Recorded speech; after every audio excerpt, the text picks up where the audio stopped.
So I decided to do two pastas today, starting off with a mini one before our main presentation. There's not really a lot to say about this one, really. For what it is, it's pretty incredible though.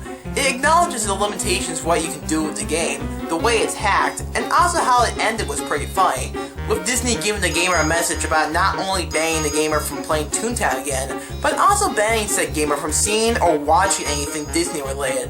Actually kinda made me laugh. But seriously, how could someone manage to hack Toontown so well that they can put in things like knives and cigarettes? Well, unless they really take a lot of time and effort into making a well-produced hack like that, it seems very unlikely to make it look like it's really supposed to be part of the game. After all, weapons are supposed to be cream pies and anvils, not guns and knives. For such a short story, this could have been a lot worse, but it could have been written better. But then again, according to the author, it was based on a dream, so it makes sense that it was so short. Sort of. Keep in mind that this is based on a dream. So Toontown, an online game for children, which now people of all age groups play. This is an experience with an old friend of mine, FelixGlitterSprinkles. He looks like Coach Z, who was founded in Daisy's Gardens, but my friend has blue shoes and a fedora. This all starts out with him teleporting to my estate. FelixGlitterSprinkles is visiting you. He hasn't played Toontown since he became a 125 laugher. He came out surprisingly the same tune he was, only with new items. I probably had never known Felix was online. He asked me in speed chat, "Let's go fight the CEO." I told him, "Sorry, I can't." He kept on telling me. He finally used speed chat plus. "I am going to die, you then." Here's the thing, because of Disney's limitations, he had to say die instead of kill. Luckily, Glitter does not know where I live. He then logs off. The next day, I had again met him in my estate at his house. Things started to get weird there. He then starts to pull out a sharp knife out of nowhere. How does he even get this? It's not even available in the game. So he chases me with a knife. When I got out of the door, all my friends were blocking my way. They were watching me, even those who were offline. Strangely, the pink cat was smoking. Wait a minute, this is a Disney game. Why is it there? Felix starts to do the throwing animation with the knife held, stabbing me in the head, causing me to lose all 50 of my laugh. After the sad animation ended, I was teleported to my house again. This time, the duck was staring at me with a pie model next to him. He then asks me to eat it because it refills my laugh. I then start to do the play dead frame, then got banned after it was finished. I get the ban report receipt number 1030402. I tried logging on again, but I was redirected to the Disney site, with a regular ban message on display. This was the moderator's note. "We have recently caught you hacking into Toontown, looking into unused animations, and bringing your friend and hacking him in front of millions of toons. Thank you for ruining the community for all of us. You are no longer allowed to watch anything Disney related or go to any Walt Disney attraction parks. Thank you for nothing. The Disney team." I was banned forever. Okay, now that we're here, it's time to get to the main story. In early September of last year, Disney's Toontown Online was taken down to make room for other games like Club Penguin and so on and so forth. I mean, it really sucks that the game is taken down, but what are you gonna do? But you know what? I bet there's one gamer out there who is completely relieved to find out that this game is gone, especially after his experience with Flippy. You've gotta love mindless gore and violence. Essentially, the player is mopey and wants to relive some old nostalgic memories of Toontown, only to end up in a hellish version of Toontown where the cities are destroyed, cocks feel pain and bleed blood as opposed to oil, and toons lay dead in the streets. Flippy himself is fucked up beyond recognition. This pasta reminds me of other stories like Pokemon Dead Channel and Noodles, since it's all about what happens after said player leaves his or her game for a while and comes back to play it later on, only to find out that it's completely messed up. I really wish that the blood and gore aspect could have been slimmed down. It just seemed unnecessary. But I have to be honest, this story had me wondering the whole time about why all these horrible occurrences were happening to begin with. It's never explained, but in a different sense, it just adds up to the scary atmosphere that this pasta is presenting to you. It's not really the best written pasta, hell, it's really more average. But honestly, it actually creeped me out to the end because I could actually imagine how the game was being played at the time. Well, thank God that Flippy can't get me out here in the real world. Ah! You're haunting me!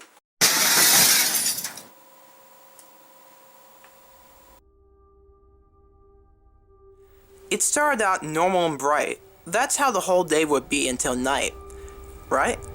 I was bored. My sister, oddly enough, didn't want much to do with me.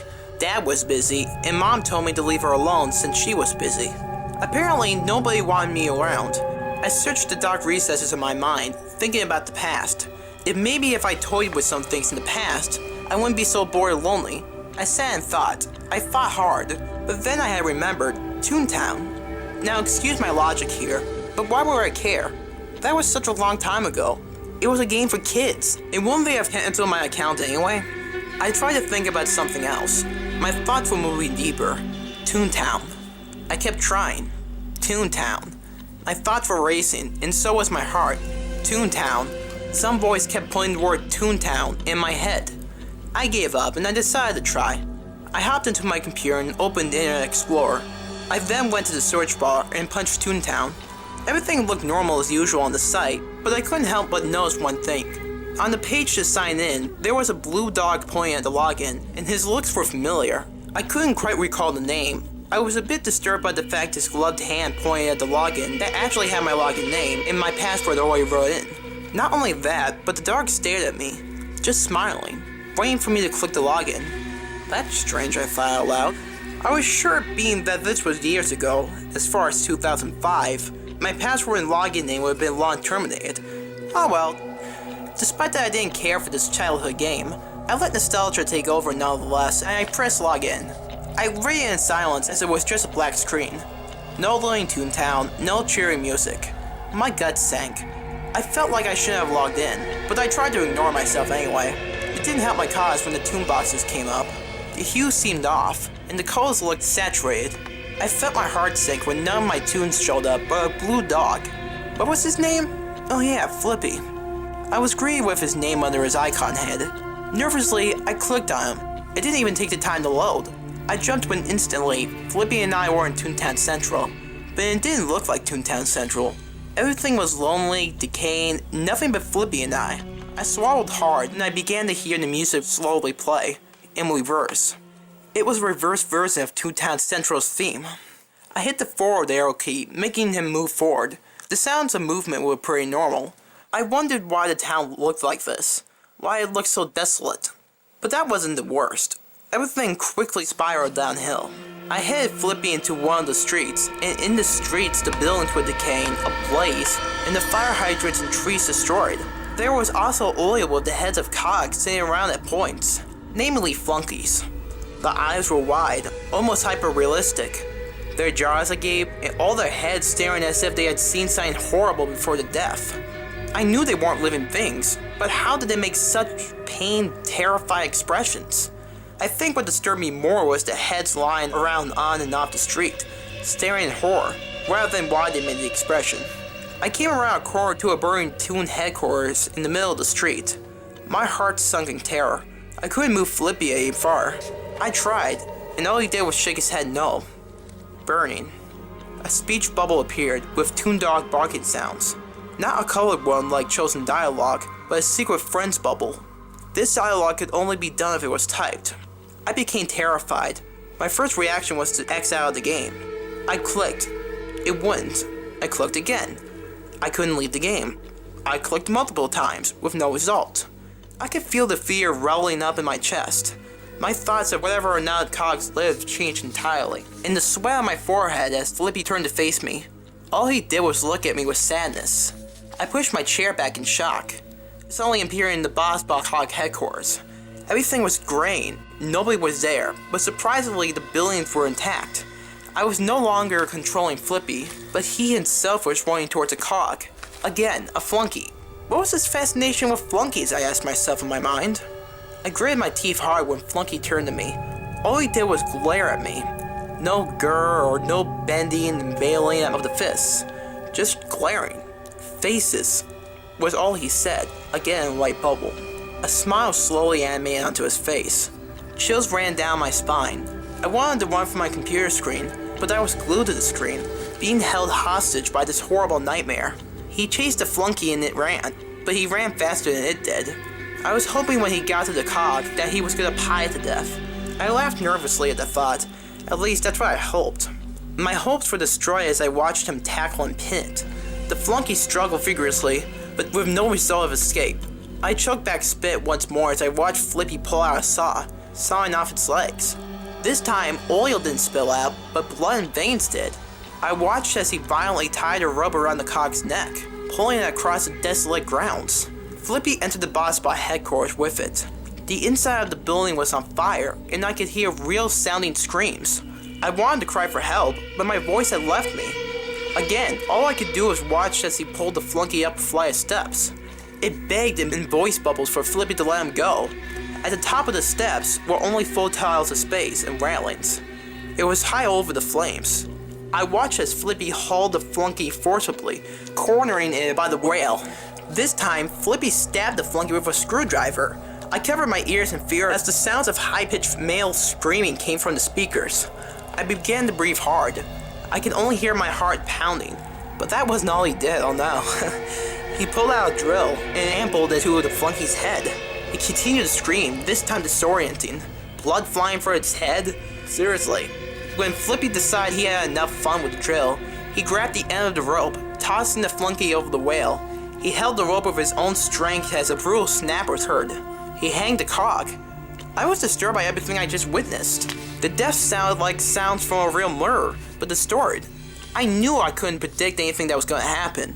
And that being said, I was right. Suddenly we appeared in an area that didn't exist on the map. It was a long stretch of dark, cloudy land. It was grassy land, and far away in view was a hill with a single tree. Bodies of toons and cogs lie all around. Dead, bloody guts stranded all around, all of which looked really realistic. Flippy didn't move. I knew Flippy could hear me. Louder in thoughts, I gave up, and with trembling I spoke. Why? Why, I asked, holding back tears. The sounds of murder I had just heard was getting to me. It played like a record in my head over and over again. Flippy started running forward, and his head slowly turned all the way around to face me. I was horrified. His eyes were hollow, blood running from them. Blood covered his face. His mouth was disfigured. His jaw hung sideways, his teeth exposed and crooked. Bloody wounds riddled his face, and it looked like as if half of his face was burned. First, his twisted face grinned at me. Don't you think it was funny? I shook my head. I couldn't speak. His eyes expressed sadness. The further and further his body ran, the darker and grayer the screen got, and more dead bodies appeared. A few more moments of running, he spoke again. Look what you have done to this beautiful place. All of these people. Flippy's sad expression never changed as his speech bubbles appeared to me. I never did anything! I shouted at the screen. A twisted grin slowly came onto his face again. Accept your fate. I wanted to question it. I couldn't. I only watched as he made pained toondock sounds, running towards the hill and tree. The screen was getting darker. His health was becoming less. Eventually, he was making the actual sounds of a pained, dying dog. His body began to look frail. Then he fell onto his knees near the tree. He had finally died, laying his body in the grass. The bodies near the tree looked like their eyes were hollow. The loud sound of fire starting startled me, and I jumped a bit when fire appeared all around them. The world was burning, ending because I started the game. The game closed itself out, and I rushed to reboot my computer. Now that my computer has been rebooted, I'll never see Flippy again. I never want to. I don't even want to think of Toontown ever again.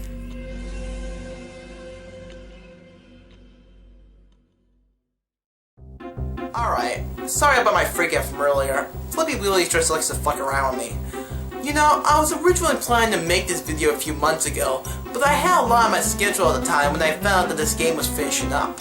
I remember playing this game when I was younger, and I had so many wonderful memories. I would say that it would be time just to move on and stuff, but ever since, there has been such a large group of people who still support this game. You should go look up online, Toontown Rewritten. I know that it's not finished yet, but my god, I mean, they do such a good job at recreating the game experience. It's like as if Toontown was never taken down to begin with. I guess it goes to show you that if something's popular enough, it'll never truly die.